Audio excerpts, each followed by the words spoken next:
Mais c'est une manière de dire, aujourd'hui, les policiers sont traumatisés et disent, nous ne sommes plus à l'abri nulle part. Dans l'exercice de notre fonction, nous savons que nous sommes confrontés à la violence et potentiellement au risque de mort, mais nous sommes aussi sous les yeux de nos enfants, sous nos toits, dans nos foyers, parce que nous sommes policiers par des personnes qui nous touchent pour faire passer leurs idéologies, qui nous touchent via la violence. Il y a eu des mesures au lendemain de cet attentat. Le port d'armes est autorisé en dehors des heures de service. Le nom des fonctionnaires de police peut être anonymisé dans certaines procédures, notamment les dossiers terroristes. Vous demandez à aller plus loin, c'est ça, qu'on anonymise les policiers dans toutes les procédures? Alors nous, c'est notre revendication syndicale, c'est l'anonymisation dès le début. Il faut savoir que fonction publique oblige, les jeunes qui passent aujourd'hui le concours de gardien de la paix, les résultats des concours sont publiés sur Internet. Donc c'est-à-dire pas encore policier, déjà publié.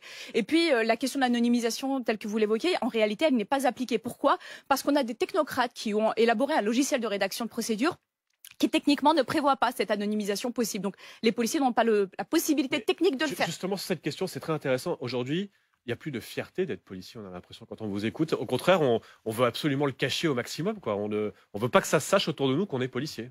Eh bien, avant, le policier, vous savez, c'était un notable de la cité. C'est-à-dire, il y avait le maire, le prêtre, le policier, c'était les acteurs de la cité, de la ville, du village, du quartier. Aujourd'hui, c'est pas un manque de fierté, on est fiers d'exercer notre métier. On est fiers de permettre à notre démocratie de pouvoir s'exercer, mais par contre, on en a peur. Et malheureusement, nous avons, et je vous le dis très sincèrement, sentiment profond que les institutions ne nous protègent pas. Je vous rappelle juste que des magistrats samedi ont manifesté contre les policiers. Juste un mot.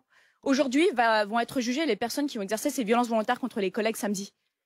Est-ce qu'on est en droit de demander quelle est leur appartenance syndicale pour savoir quelle va être leur position et leur décision de justice? C'est une question que les policiers se posent et c'est une question qu'il faut poser aussi aux téléspectateurs.